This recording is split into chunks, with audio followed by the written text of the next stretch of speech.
Bonsoir tout le monde. Nouvelle session de présence, notre deuxième édition. Je vous laisse le temps d'arriver, de vous installer. On va avoir ce soir une session de questions-réponses, comme d'habitude. On peut aussi ensemble évoquer des situations personnelles auxquelles vous êtes confrontés pour y répondre ensemble, échanger des astuces. Et puis j'ai déjà reçu aussi certaines de vos questions auxquelles je vais pouvoir répondre ce soir. Donc voilà, posez-vous tranquillement, mettez une bougie si vous avez envie. On est ensemble peut-être pour une petite demi-heure. Si ça dépasse, ça peut arriver, ça sera en fonction de vos questions. Ce soir, donc, je vais commencer par les questions que j'ai déjà reçues. N'hésitez pas, vous, pendant le live, à poser vos questions dans le chat, à réagir, à donner des astuces, vous aussi. Hein. Moi, je vais donner certains éclairages, mais on a tous des partages intéressants à donner, donc c'est vraiment le but de présence, donc faut vraiment pas hésiter à intervenir dans le chat. Bonsoir Rachel. Alors je commence. La première question que j'ai reçue est la suivante. Comment s'écouter et poser ses limites? Est-ce que vous qui êtes là connectés, c'est une question que vous avez besoin de vous poser en ce moment? N'hésitez pas à me dire dans le chat ci-dessous. Donc, s'écouter et poser ses limites. C'est souvent quelque chose d'abstrait quand on n'a pas l'habitude de le faire. On ne sait pas vraiment comment on fait concrètement pour s'écouter et poser ses limites. Sur la thématique de s'écouter, j'avais posté sur mon blog il y a quelques mois une méthode en 21 jours pour apprendre à s'écouter qui prend en compte le corps, la parole et l'esprit, donc n'hésitez pas à aller voir. Mais si je devais la donner une astuce simple, qui m'est venue comme ça, je crois cette semaine, hein, j'ai pensé à ça, et je me suis dit, pourquoi pas se personnifier? C'est-à-dire, qu'est-ce qui nous empêche en fait de nous écouter et poser nos limites? C'est qu'on a établi un rapport toxique ou malveillant avec nous-mêmes et on s'en rend plus compte. Donc c'est se dire, si là je me dédoublais et que j'avais face à moi une personne qui est mon sosie mais dont je dois prendre soin, qu'est-ce que je ferais avec elle dans mon interaction avec elle? C'est-à-dire, est-ce que je lui dirais de se taire? Est-ce que je lui dirais de mettre sous le tapis ses besoins? Est-ce que je lui dirais de se forcer à faire des choses? Est-ce que je lui dirais de faire des choix à contre-cœur? Est-ce que je lui dirais de remplir les attentes de tout le monde et de s'oublier elle-même? Non, une personne que j'aime et pour qui j'ai de l'affection, pour qui j'ai de l'estime, je vais l'encourager à s'écouter plus, à être bienveillante avec elle-même, à établir un dialogue vis-à-vis de ses propres envies, à dire non quand c'est nécessaire, à dire oui quand c'est nécessaire, mais toujours avec le cœur. Donc, si j'arriverais à faire ça facilement avec une très bonne amie, un très bon ami, pourquoi je le ferais pas avec moi-même? Et souvent, c'est assez intéressant juste de se poser un instant et de se dire si j'étais face à moi-même et que j'étais ma propre amie, mon propre ami, comment j'agirais? Faire une liste de toutes les choses que vous feriez et voir si c'est des choses que vous avez déjà mis en place avec vous-même ou que carrément vous avez totalement oublié de mettre en place avec vous-même. Et ça passe aussi, ça c'est un autre aspect que je veux amener, le dialogue intérieur qu'on a vis-à-vis de soi-même. Souvent, on est beaucoup plus cruel avec soi-même qu'avec nos amis ou quelqu'un qu'on rencontrerait, qu'on connaît très peu. Et les mots qu'on utilise vis-à-vis de nous-mêmes, ça c'est important parce que qu'est-ce qui vient nous empêcher de nous écouter? Qu'est-ce qui vient nous empêcher de poser nos limites? Qu'est-ce qui accentue le stress qu'on ressent? C'est parfois le rapport à soi qui n'est pas propice au calme, de par les mots qu'on utilise pour se parler, de par les pensées qu'on s'impose, de par les choses qu'on s'impose comme mots, comme paroles, comme pensées, comme contraintes, comme obligations, comme injonctions. Tout ça, on se rend plus compte qu'on a le pouvoir de plus le faire, juste parce qu'on a l'habitude. Donc se dire dans mon dialogue de moi à moi-même, est-ce qu'il y a de la bienveillance? Est-ce qu'il y a un minimum d'écoute? Est-ce qu'il y a un minimum de compassion? Parce que des fois, il n'y a même pas de compassion. C'est-à-dire, là, tu ressens de la colère. Tout de suite, on se juge au lieu de se dire pourquoi je ressens de la colère? Qu'est-ce qui est en train de me traverser? S'il y a de la colère, c'est que j'ai un besoin. comment je vais faire pour le remplir, ce besoin? En général, hein, c'est pas le cas de tout le monde, mais si on a du mal à être dans l'écoute avec soi, on va réagir dans une sorte de confrontation avec soi-même, ce qui va nous empêcher de calmer le problème et du coup rester dans une sorte de roue infernale en fait. Donc voilà, c'est ça mes 2 conseils: comment s'écouter et poser ses limites, essayer de se personnifier, voir si on agit avec soi en bourreau ou en ami, et puis regarder quels mots on emploie dans notre dialogue intérieur vis-à-vis de nous-mêmes, comment on réagit face à nos propres vulnérabilités, à nos propres émotions. Est-ce qu'on se juge, est-ce qu'on se repousse, ou au contraire, est-ce qu'on s'accueille soi-même dans toute la palette d'émotions et de facettes qu'on a? Voilà, c'est deux astuces que je voulais donner par rapport à ça. Vous-même, si vous avez des façons, des techniques que vous avez mises en place pour apprendre à vous écouter ou à poser vos limites, faut vraiment pas hésiter à les mettre dans le chat parce que ça peut servir à n'importe qui est là ou qui verra ce live en replay. Voilà, ça c'était la première question. J'ai aussi reçu une question. Comment libérer les schémas répétitifs? C'est vaste parce que les schémas peuvent être très très variés.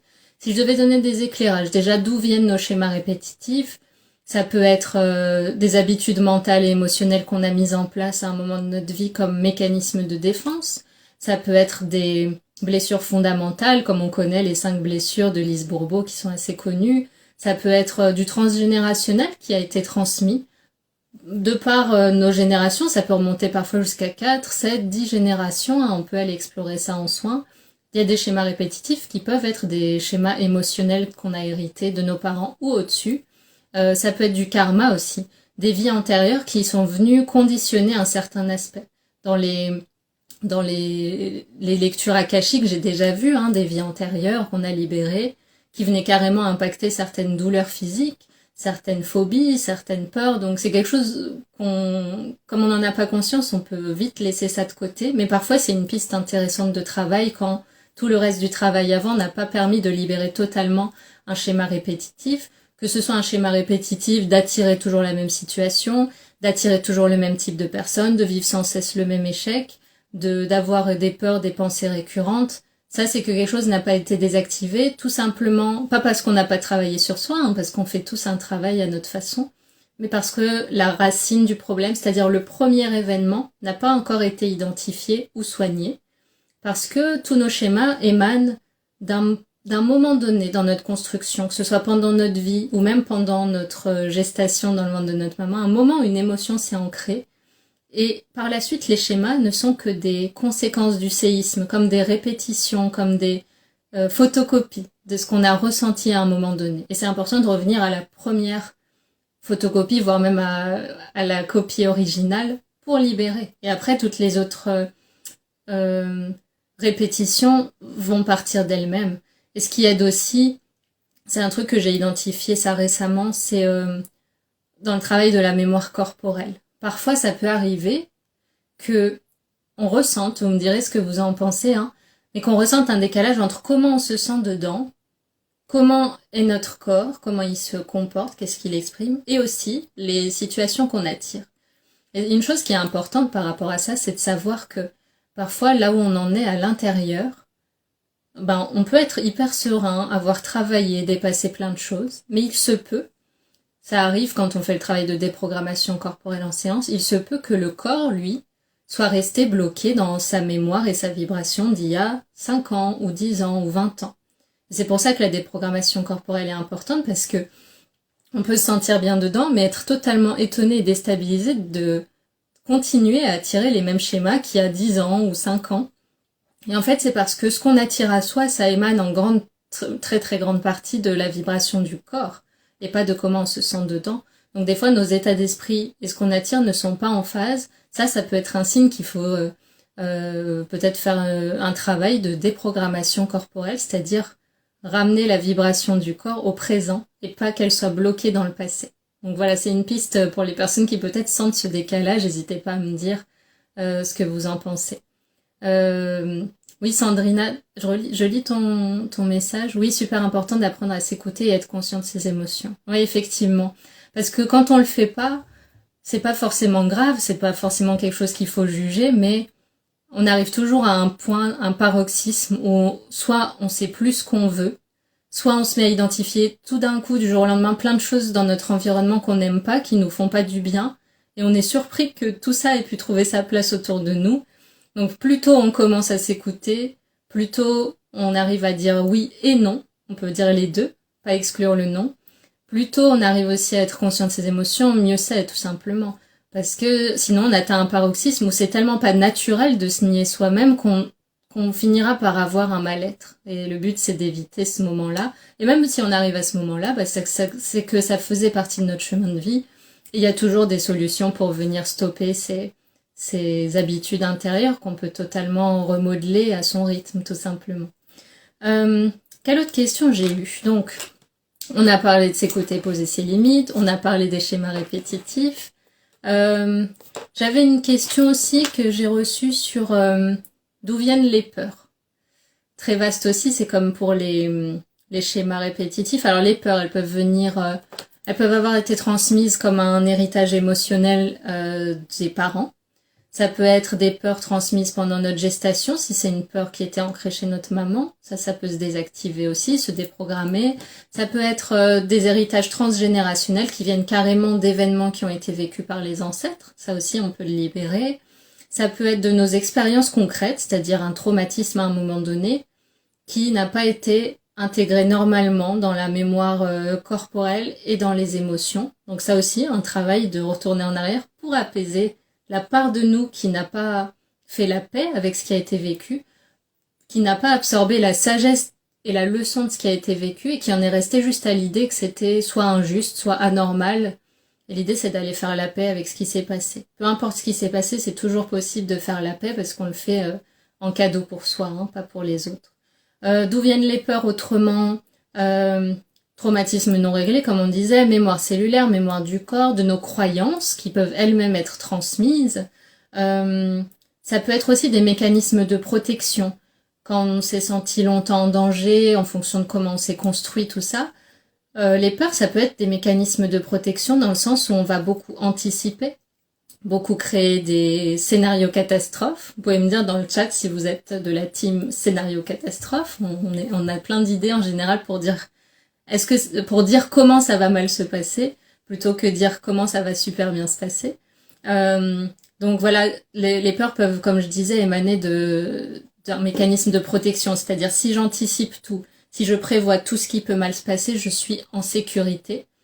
Et en fait, pas du tout, parce qu'en général, qu'est-ce que ça fait? Ça nous empêche d'aller au-devant des expériences de la vie, donc carrément on renonce, ou on est paralysé. Et puis après, il y a une autre partie qui est, il peut y avoir cette peur. C'est-à-dire, on a tous des peurs, hein. Tout le monde a des peurs, en fait. Se libérer totalement de la peur, c'est pas quelque chose qui fait partie de l'humain. Par contre, on peut devenir un être humain qui sait que la peur est là, mais qui en fait un allié. C'est-à-dire, t'as le droit d'être là, c'est-à-dire, j'ai le droit de ressentir de la peur, mais est-ce que pour autant je vais renoncer à faire les choses parce que j'ai peur? Pas forcément. Je peux me dire que j'ai peur, mais que en faisant les choses, je vais dépasser ma peur par l'action. Parce que parfois on se dit, je vais attendre de plus du tout avoir peur pour faire les choses. On peut potentiellement mourir avant de mettre les choses en place selon le sujet. Donc l'idée c'est pas de se mettre la pression, mais c'est d'avoir conscience. La peur n'est pas forcément quelque chose qui doit nous empêcher de faire. On peut se dire, j'ai peur, c'est vrai, mais ça me tient tellement à cœur de faire cette chose-là que je vais faire malgré la présence de la peur. Et en faisant, je vais me prouver à moi-même qu'il y avait finalement pas de raison d'avoir peur. Et cette peur, à tout jamais, elle aura plus de pouvoir sur soi. Parce qu'on a pu se prouver à soi-même que elle était infondée, tout simplement. Team scénario catastrophe pour Caroline. Très bien. Ça m'arrive aussi, hein. Personne n'est infaillible. C'est une manière de se protéger. Mais c'est vrai que c'est bien. Comme pour, on disait, j'apprends à dire oui, j'apprends à dire non. Si on est fort en scénario catastrophe, ça peut être intéressant aussi de devenir fort en scénario de bonheur, quoi. En scénario positif. Et réussir à se dire, oh, mais comment je vais faire quand ça va super bien se passer? C'est pas naturel chez nous, mais on peut soi-même changer nos habitudes intérieures et comprendre, ça c'est un peu l'analyse ultime, mais que la vie n'est pas là pour nous faire mal, n'est pas là pour nous nous faire souffrir, qu'elle nous apporte des situations, des expériences, quand on est prêt à y faire face, et que si quelque chose se présente, que ce soit une situation, une rencontre, des choix différents, peu importe ce qu'on va choisir, si ça se présente, c'est qu'on est déjà prêt, qu'intérieurement, on a déjà les ressources pour y faire face. Et même si ça a l'air challengeant, même si ça a l'air nouveau, dans la vie, rien ne se présente si c'est pas fait pour nous, ou en tout cas, si ça nous met pas face à notre propre capacité, notre propre potentiel à choisir avec le cœur. Donc, il n'y a pas de danger à vivre. Et les scénarios catastrophes, souvent, ça nous met dans une petite cage où on pense être en sécurité, mais on se rend vite compte que on reste figé, alors qu'il y a une part de nous qui voudrait juste vivre et bouger et se mettre en mouvement. Et c'est souvent celle-ci qui nous fait du bien à partir du moment où on se met à l'écouter, en fait. Comme je disais au début du live, si vous avez des questions, vous pouvez les mettre soit dans le chat, soit dans le petit... vous verrez, il y a une petite bulle avec un point d'interrogation en dessous de ma tête. N'hésitez pas à partager soit vos remarques, soit vos questions, parce que c'est vraiment l'objectif de ce live. Qu'est-ce que j'ai eu d'autre comme question? Comment gérer ses émotions? Alors, j'avais fait un live complet là-dessus, je crois qu'il durait entre 40 minutes et 1 heure, vous pouvez le trouver en replay dans mon fil Instagram. Mais si je devais y répondre rapidement, comment gérer ses émotions? Déjà, les gérer. Contrairement à ce qu'on croit, ce n'est pas les museler, les faire taire ou ne pas en avoir du tout. Parce que ça revient à nier notre humanité que d'essayer de trier nos émotions et de dire telle émotion est acceptable, celle-ci n'est pas acceptable, comme celle-ci est désagréable, je n'en veux pas. Ça peut nous mettre dans des situations très compliquées parce que l'émotion, c'est une énergie. Une énergie qu'on essaye de contenir, dont on essaye de garder la tête sous l'eau, elle va finir par devenir très puissante et exploser jusqu'à ce qu'on perde le contrôle. Alors que si on la laisse tranquillement émerger, on lui laisse le temps d'exister, le temps de l'écouter, et on la laisse partir, elle trouvera jamais elle arrivera jamais à ce paroxysme où elle explose parce qu'on n'a pas voulu dès le début l'écouter. Il faut comprendre que l'émotion, c'est pas une anomalie, c'est une information, un message qu'on s'envoie à soi-même en tant que conscience pour se guider. Au même titre que les douleurs physiques, c'est un peu pareil.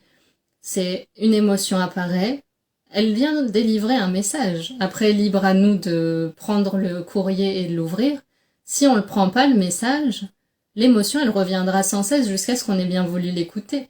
C'est un peu un petit enfant. Faut imaginer que l'émotion, c'est un petit enfant qui vient, qui se présente et qui dit j'ai un truc à te dire, écoute-moi, j'ai un truc à te dire, écoute-moi. Il y a que quand on va tourner les yeux vers l'émotion / petit enfant que il va se calmer et s'exprimer. En attendant, ça va revenir jusqu'à ce qu'on veuille bien écouter. Je sais pas si elle vous plaît, cette métaphore du petit enfant excité pour désigner une émotion, mais c'est pour bien comprendre qu'il faut les écouter, essayer de comprendre ce qu'une émotion vient mettre en lumière. Ça peut être une blessure ancienne, ça peut être une situation de vie qui ne correspond plus. Des fois, c'est une chance de ressentir un inconfort. C'est comme ça nous permet de créer des redirections dans notre vie si on a terminé quelque part, si on a terminé un chemin. Se sentir pas bien tout d'un coup quelque part, sentir un inconfort vis-à-vis de quelque chose, c'est un indice. Ah, peut-être que je peux remettre ça en question dans ma vie. Peut-être que ça me correspondait il y a 5 ans, il y a 2 ans, il y a 6 mois. Et peut-être que maintenant, comme j'ai changé, comme je change jour après jour, c'est juste plus pour moi. Et du coup, ma guidance intérieure me met face à une émotion qui vient m'indiquer ça. Sinon, comment je le saurais? Peut-être qu'on le saurait pas du tout. Donc, faut y voir une aide dans les émotions. Alors, Maxime, du coup, la clé face aux émotions, c'est accueillir naturellement les choses. Est-ce que c'est l'acceptation? Oui, dans les émotions, c'est même l'acceptation de soi-même. Parce que quand on ressent une émotion, on va souvent, pas tout le monde, mais on peut se mettre à juger. Par exemple, face à ça, je ressens de la colère. Est-ce que ça veut dire que je suis une mauvaise personne? Ah non, si je ressens de la colère, je dois absolument la laisser de côté. Ah là, je reçois de la joie. J'en veux plus, je suis accro. Là, je ressens de la frustration. La frustration, elle va me pousser à remettre en question justement ce qui me frustre, est-ce que j'ai le courage de ça? Bah si j'ai pas le courage, je vais à tout prix essayer de faire taire la frustration. Sauf qu'elle reviendra parce qu'elle est une information d'un changement qui est déjà en cours en nous et qui essaye de se rendre visible pour qu'on prenne à bras le corps la responsabilité de notre vie. Donc c'est vraiment l'acceptation de qui on est. On est une immense palette d'émotions. Et l'important, c'est de cesser petit à petit de mettre des étiquettes. Ça c'est bien, ça c'est mal. Ça j'ai le droit de le ressentir, ça j'ai pas le droit de le ressentir. On a le droit de tout ressentir. C'est notre droit de naissance d'utiliser tous nos attributs humains. Et dans nos attributs humains, on a nos 5 sens, on a des émotions de toutes sortes. On réagit de différentes manières. Ça fait notre humanité. Et juste avoir conscience qu'on a le droit déjà de ressentir des choses, c'est déjà un immense, immense, immense pas qui vient recouper ce qu'on disait au début, l'écoute de soi. Une fois qu'on arrive à ne pas juger ce qu'on ressent, c'est beaucoup plus facile d'écouter. Et du coup, les situations émotionnelles difficiles, elles se résolvent beaucoup plus facilement parce qu'on n'a pas ce temps où on résiste à tout prix pour ne rien ressentir, pour mettre à distance des émotions soi-disant négatives au profit d'émotions acceptables. Voilà, c'est un peu la réponse que je voudrais donner. Alors Lily, moi je dirais même la joie, j'ai du mal à l'accueillir, je culpabilise. J'ai peur que ça soit éphémère et du coup je ne la savoure même pas. Ah oui, c'est intéressant parce que là, tu parles d'une émotion positive que tu essayes de garder à distance. Donc là, ça va venir mettre en lumière peut-être des thématiques comme des croyances, je ne mérite pas d'être heureuse, ou le bonheur ça se mérite, donc si j'ai pas beaucoup souffert avant, est-ce que j'ai le droit d'avoir de la joie? Et puis comme tu dis, j'ai de la joie, et c'est tellement précieux et agréable que je préfère pas du tout l'accueillir que risquer de la perdre. Et ça c'est justement le désalignement avec le présent, on est tellement dans la perspective que ça se finisse par partir, qu'on finisse par se sentir mal, que même dans le présent, on n'est pas totalement là, parce que au moment où la joie arrive, en fait, on n'est pas là, on est en train d'anticiper ce qui risque de se passer avec cette joie, au lieu de l'accueillir comme un cadeau qui de toute façon est impermanent. Tout est impermanent, moi, cette statue, ce lieu, cette planète, si on va même plus loin dans la chaîne temporelle, tout est impermanent et destiné à disparaître, mais au moment où ça vient, c'est là qu'il y a la magie qui peut émerger de se dire c'est génial, là à cet instant, j'ai la possibilité de ressentir de la joie et d'avoir de la gratitude pour, et ben super. Et si ça s'en va, c'est pas grave parce qu'il y aura d'autres choses dans ma vie qui pourront me faire ressentir de la joie. Et si un jour je ressens le contraire de la joie, c'est pas grave non plus. C'est que ce jour-là, j'ai besoin de comprendre quelque chose. Donc c'est important, voilà, quand je dis c'est important, c'est pas une injonction parce que tu fais à ta façon, mais te reconnecter à l'estime de toi et te dire j'ai le droit de recevoir quelque chose qui me rend joyeuse, j'ai le droit de vivre pleinement cette joie, j'ai pas besoin de la mériter ou d'avoir fait quelque chose d'incroyable pour ça. Et effectivement, ma joie sera éphémère parce que tout est éphémère dans le monde, mais ça laissera place à d'autres choses derrière. Peut-être que derrière la joie, il y aura l'extase et pas forcément la tristesse. Et te dire là au présent, c'est maintenant que je suis vivante. Là au présent, il y a que maintenant que je peux vivre et ressentir pleinement les choses. Et souvent, c'est ça, parfois on peut avoir un sentiment de vide parce qu'on est tellement soit dans le futur, soit dans le passé. C'est-à-dire les peurs vis-à-vis du futur, ou les émotions et traumatismes vis-à-vis du passé, ou les regrets, ou l'amertume, ou la colère, que on vit pas vraiment. C'est-à-dire ce qui se passe au présent, on est spectateur et encore même presque plus spectateur tellement notre esprit n'est pas là. C'est rare que on soit en train de il y a plein de gens qui arrivent à la pleine conscience, ça c'est génial à pratiquer, connecter à son souffle et à ce qu'on fait. S'imaginer en train de couper un légume pour faire le dîner, faut voir si on est une personne qui coupe son légume en pensant à tout ce qu'il y a à faire ou à tout ce qui s'est passé dans la journée, c'est-à-dire pas du tout en train de faire à dîner. Il y a que le corps en fait qui est en train de faire à dîner, l'esprit n'est plus là. Ou est-ce que on arrive de temps en temps à se mettre un petit défi? Là, je fais à dîner et je suis concentrée uniquement sur ce que je fais. Je suis concentrée sur les couleurs, je suis concentrée sur les odeurs, je suis concentrée sur la joie que j'ai de faire à dîner. Là, on est présent. Et c'est un exemple simple pour dire que ce qui permet de se connecter au présent, c'est aussi nos 5 sens. ce qu'on est en train de voir autour, la subtilité des odeurs, des températures, et aussi l'intention qu'on est en train de mettre dans ce qu'on fait, la présence à sa respiration. C'est des choses très simples hein, qu'on retrouve beaucoup en méditation et en pleine conscience, mais qui permettent de faire taire ce brouhaha mental permanent qui nous perd et qui nous empêche d'être présent à la vie, hein, tout simplement. Donc voilà, j'ai fait une petite déviation par rapport à ce que tu disais, Lily, mais c'était intéressant, ça me paraissait important d'en parler. Et oui, Héloïse, la pleine conscience, c'est formidable parce que ça court-circuite à peu près tout ce qui vient nous torturer dans notre esprit humain. Quand on est dans la pleine conscience, on peut pas avoir peur parce qu'on est dans le présent et pas dans le futur.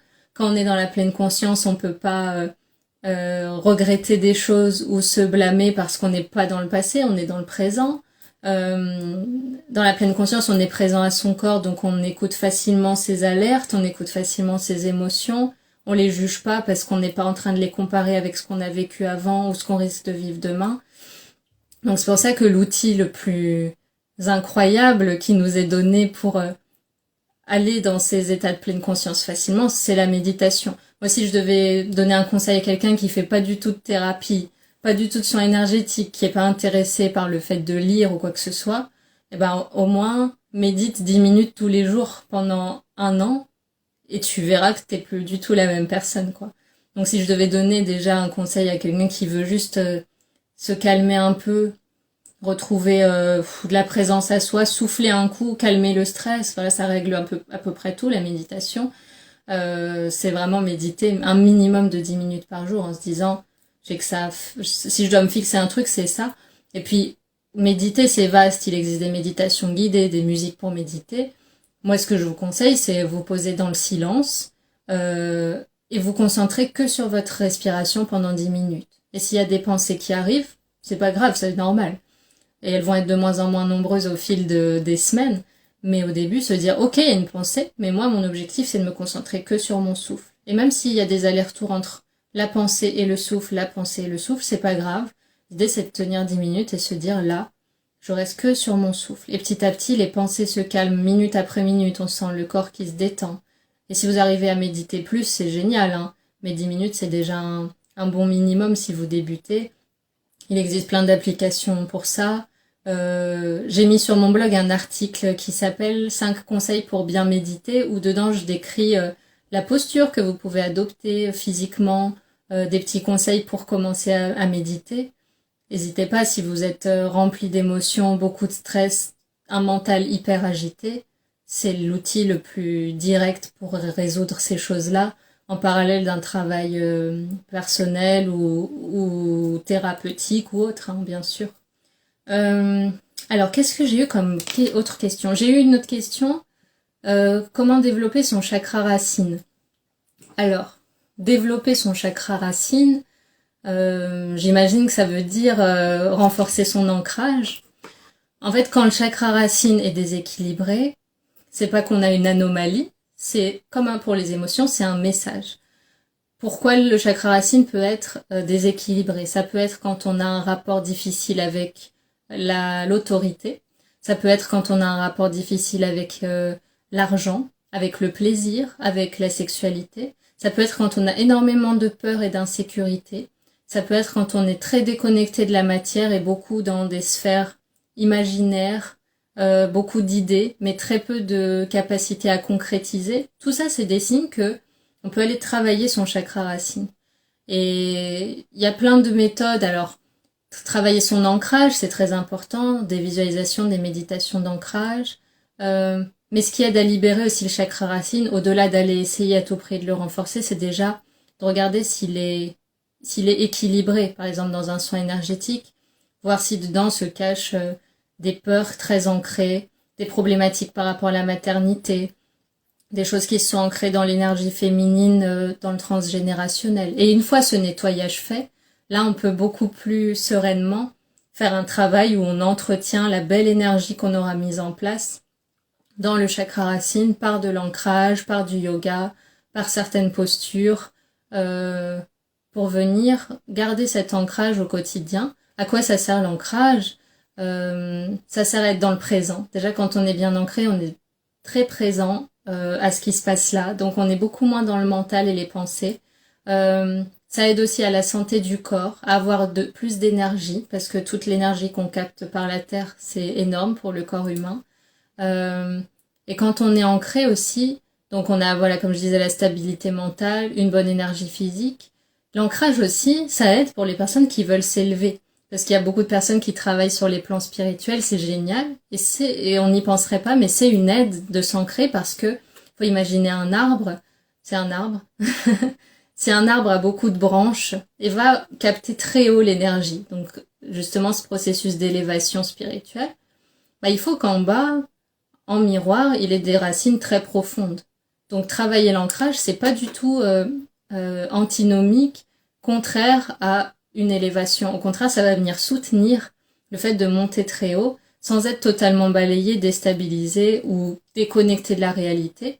Justement, l'ancrage va soutenir pour pouvoir connecter le spirituel à la matérialité de manière saine et que du coup on soit à l'aise dans toutes les sphères de sa vie, qu'on soit pas soit bloqué dans de l'imaginaire, des pensées, des choses pas concrètes et qu'on soit pas non plus trop dans la matière, trop dans le matériel, déconnecté du sens qu'il y a dans notre vie. Là, ça permet d'avoir les deux et d'en faire un tout harmonieux qui fait que dans toutes les sphères de notre vie, on trouve un bon équilibre, une bonne harmonie et on évite un peu tous les blocages qui reviennent potentiellement sans cesse sous la forme de schémas répétitifs, d'événements récurrents, de choses comme ça. Voilà, mais j'ai fait un article sur le chakra racine dans lequel je donne, tu verras sur mon blog, des conseils avec les pierres, la lithothérapie, avec des pratiques physiques, avec des plantes. Voilà, tu peux lire l'article sur le chakra racine, tu auras des conseils beaucoup plus étoffés sur ça. Alors Lily, pourquoi plus on se libère de choses négatives, plus d'autres défis ou problèmes apparaissent? Je vois. C'est un peu l'oignon on enlève couche par couche. Alors déjà, tu vas me dire, Lily, mais quelque chose qu'on peut remarquer, c'est que quand on commence à travailler sur soi, on commence par des choses assez lourdes, grossières, denses, qu'on a du mal à comprendre. Et plus on creuse, plus c'est comme si on venait affiner les choses, on tombe sur des problèmes un peu plus précis, un peu plus spécifiques. Et ça montre qu'on avance parce que ce qui était vraiment, comme tu dis, négatif, mais en tout cas ce qui était vraiment lourd, qui pesait beaucoup, on sait que c'est déjà parti. Donc après, on rentre dans une sorte de travail d'orfèvre où on va effectivement être confronté à des problèmes, mais des problèmes plus simples à résoudre, plus faciles à comprendre, plus ciblés, dont la racine est plus facilement identifiable. Donc ça, c'est déjà une piste. Pourquoi aussi? Parce que on s'incarne sur Terre qui s'appelle la planète école. Donc, on est là pour apprendre de bout en bout. Par contre, plus on avance sur son chemin de libération, plus on devient conscient et plus on sait accueillir les choses et faire face aux choses d'une manière consciente. Et du coup, on en souffre moins. C'est aussi ça le but. Parce que souvent, on se dit, si je ressens plus rien, si je maîtrise tout, si je contrôle tout, j'ai plus de souffrance. En fait, pas vraiment. Le but, c'est, sur ce travail intérieur, c'est avoir conscience que la vie va comporter des nouvelles émotions, des nouvelles situations, mais qu'on a le pouvoir de choisir comment on y réagit, comment on y fait face et quelles étiquettes on met dessus. On va facilement mettre l'étiquette de problème, alors qu'en fait, derrière les problèmes, il y a souvent une chance de grandir, de devenir une version de soi encore plus belle, encore plus forte, encore plus consciente, encore plus libre. Et derrière le mot problème, on peut mettre aussi le mot opportunité. Derrière le mot défi, on peut mettre les mots chance de grandir. Donc déjà tourner les choses comme ça. Après, effectivement, parfois, on peut ressentir du découragement dans moi, ce que je dis là, c'est pour tourner les choses d'une manière à mettre un nouveau regard sur ce côté, il y a tout le temps des nouveaux problèmes. Mais effectivement, en face de ça, tu as le droit de te sentir parfois découragé. Mais sache que quand c'est le parcours que j'ai eu, c'est pour ça que j'essaye de formuler ça de manière juste, parce que c'est quelque chose qui est dans le ressenti et l'expérience, donc j'essaye de mettre des mots, mais quand on comprend que la vie nous guide à travers des événements, nous guide à travers des choses qui se présentent dans notre vie, et nous pousse à faire des choix par le cœur ou par la peur, nous pousse à dépasser ce qui nous limite intérieurement, parce qu'on a l'illusion qu'on est limité. Et on a oublié qu'on peut du jour au lendemain la dépasser, cette limite. Et la vie nous donne des chances comme ça de le faire. Mais ces défis, s'ils se présentent, c'est que tu es capable de les relever. Et ce que tu vois comme des problèmes, c'est peut-être des chances de changer de direction dans ta vie, de t'aligner mieux avec ta mission, de remettre en question des choses qui te correspondent plus aujourd'hui. Et effectivement, c'est pas forcément agréable parce que ça va te demander de remettre des choses en question, de faire face à des peurs, de faire face à des croyances limitantes. Mais cette situation qui se présente, c'est surtout une opportunité pour toi de les dépasser. Toutes ces peurs, toutes ces croyances limitantes, et de te rendre compte que t'es pas en danger quand tu le fais. Voilà, c'est les éclairages qui me viennent comme ça. Après, si t'as des envies de réagir, n'hésite pas, hein, moi je reste attentive. Alors Héloïse, tu parles d'incarnation, mais comment peut-on être sûr d'être incarné? Comment peut-on être sûr d'être incarné? Eh ben, euh, en- moi je toucherais mon corps pour voir que j'ai une expérience sensorielle de mon existence physique. Euh, en amenant la nuance que on n'est pas notre corps, on n'est pas nos pensées, on n'est pas nos croyances, on n'est pas nos sensations, on n'est pas nos émotions, on n'est rien de tout ça. Mais qu'est-ce qui fait qu'on est incarné? On a pris un costume de chair qui a un prénom, une histoire, des parents peut-être, un métier peut-être. Et ça fait qu'on est incarné, on s'est mis en chair pour expérimenter dans la matière et en apprendre des choses avant de changer d'état. Le changement d'état, c'est la mort. Donc, comment être sûr d'être incarné? Peut-être ce que tu peux me dire, Héloïse, c'est qu'est-ce qui fait que t'es pas sûr d'être incarné? Je pense que ça m'aidera à répondre peut-être de manière encore plus précise. Est-ce qu'aujourd'hui tu as un doute sur le fait d'être incarné sur Terre? Peut-être, hein, c'est possible, n'hésite pas à me dire. Alors, j'ai reçu une question. Quel livre spirituel t'a inspiré et que tu conseillerais? Alors, il y a un livre que j'aime beaucoup, qui est celui-là, Oser sa lumière. Pourquoi je l'aime beaucoup? Parce que je l'ai bien aimé parce qu'en fait, contrairement à d'autres livres que j'ai lus, qui étaient super aussi, mais celui-là, il sort de l'ordinaire parce qu'il est plus dans l'expérience ressentie. C'est un livre en fait avec des messages canalisés, des prières et des méditations guidées. Enfin, quand je dis guidées, c'est-à-dire que la personne les a canalisées à travers des guides. Et il y a beaucoup de lumière dedans, c'est-à-dire que les mots sont super positifs. Il y a des messages très profonds sur notre nature, je trouvais que ça guérit, il était guérisseur, ce livre. J'ai beaucoup aimé. Puis après, si je devais donner un livre un peu plus romancé, mais qui amène une belle perspective sur la spiritualité, c'est L'âme du monde de... J'ai un trou de mémoire. L'âme du monde. Il est connu ce livre, si quelqu'un connaît l'auteur, je suis preneuse.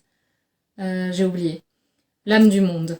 Et il est super, il met en perspective la spiritualité. Au lieu de la garder dans un cadre dogmatique, il en fait quelque chose d'universel. Et j'ai beaucoup aimé ce livre. C'est le genre de livre qu'on garde dans sa bibliothèque et on se dit, c'est sûr que je le relirai à un moment dans ma vie. Donc c'est vraiment un livre que je conseille, même à Noël, si vous voulez demander ce livre ou l'offrir. Il est hyper facile d'accès pour n'importe qui. Je regarde si j'ai reçu d'autres questions dans mes notes. Et puis si Frédéric Lenoir, voilà, merci. Alors, j'ai répondu, je crois, à toutes les questions que j'avais. Ah non, j'ai une dernière question que j'ai reçue. N'hésitez pas à me poser vos questions, hein, comme je vous disais. La dernière question, c'est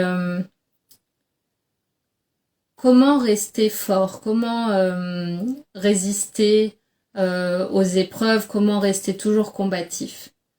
En fait, c'est à double tranchant parce que je vais essayer d'imager.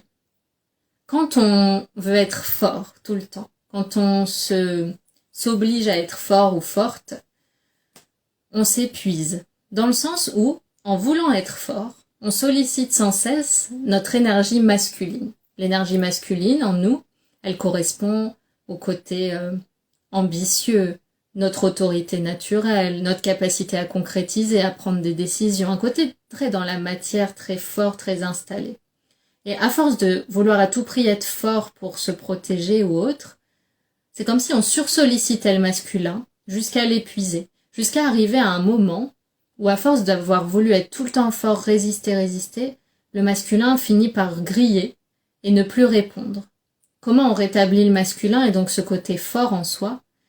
Il faut bizarrement pas du tout se concentrer sur le masculin, mais ramener sa polarité complémentaire qui est le féminin. Et travailler à réactiver le féminin en soi. Il faut se dire que le masculin, c'est l'aspect mécanique, le moteur, et le féminin, c'est l'essence qu'on va mettre dedans. Et il faut de l'essence, quoi qu'il arrive, pour que le masculin puisse retrouver un rythme et être sollicité au bon moment et pas en permanence. Parce qu'être fort, c'est avoir l'illusion que on est invincible, mais pas du tout, parce que dans ce côté être fort, c'est juste un voile, un tapis qu'on pose sur notre vraie nature, nos vulnérabilités, toutes les palettes de qui on est. Et finalement, ça nous rend pas plus forts parce qu'on est tellement effrayé que quelqu'un découvre la supercherie, enlève le rideau ou le tapis, qu'on est sans cesse en panique. Alors que quand on n'a rien à cacher, on exprime tout ce qu'on ressent, on se sent à l'aise avec ce qui survient dans la vie, rien ne peut nous atteindre. Donc la vraie protection, c'est d'avoir cet équilibre masculin-féminin. Le féminin, c'est quoi? Créativité, intuition, sensibilité, parler de ses émotions, être dans le côté intuitif, sensible, sensoriel. Et les deux doivent cohabiter. Il n'y a pas une polarité mieux qu'une autre, c'est qu'en soi, il faut laisser cohabiter les deux et accepter la part sensible de soi, intuitive, qu'on soit un homme ou une femme, et aussi la part liée à la matière, qui a envie de concrétiser, qui a envie d'avancer. Il n'y a aucun aspect qui est tabou. Des fois, on peut tomber dans un piège où je suis très spirituelle et intuitive, donc je m'intéresse plus du tout au fait de concrétiser la matière, c'est vulgaire. Et à l'inverse, quelqu'un qui est très dans la matière, il va trouver ça totalement bizarre de faire du développement personnel ou de parler de spiritualité ou du sens de la vie. Alors que les deux, une vie harmonieuse est encouragée quand les deux peuvent cohabiter en paix et s'entremêler et se tolérer, s'écouter. Donc, comment rester fort? Déjà, il n'y a pas besoin de rester fort, mais si en tout cas on veut pouvoir mobiliser sa force quand c'est vraiment nécessaire, il ne faut pas épuiser le masculin en le sursollicitant, même quand il n'y a pas vraiment de danger. Il faut être dans un équilibre de douceur, d'accueil, de vulnérabilité, d'écoute de soi, et avoir le masculin en face qui va parfois venir en soutien. Donc une forme de douceur, pas forcer, pas se forcer à être fort, pas croire que c'est un échappatoire. Être fort, ça veut rien dire. Souvent, être fort, on l'associe à cacher ses émotions et ce qu'on ressent. Et ça, c'est pas une force, hein, c'est une vulnérabilité déguisée derrière une certaine vitrine. Et c'est pas critiquable, hein, on réagit tous différemment aux choses, mais c'est bien d'en avoir conscience pour petit à petit se dire, bon, est-ce qu'être fort, ça m'épuise, ou est-ce qu'être fort, ça me fait du bien? Et souvent, on trouve facilement la réponse. Donc voilà, j'espère que ça répond à la question que j'ai reçue. Est-ce que vous avez d'autres questions pour ce soir? Je regarde. Donc ça, j'ai répondu, super. Je reste attentive. Et puis même si vous avez des remarques ou des situations de vie qui actuellement vous posent souci, si vous avez besoin d'un conseil, il ne faut pas hésiter à partager. C'est vraiment le but, hein. Moi, si je peux aider, ou en tout cas amener 2-3 éclairages, c'est avec plaisir. Je remonte pour voir si j'ai loupé aucune question. Non, ok, super.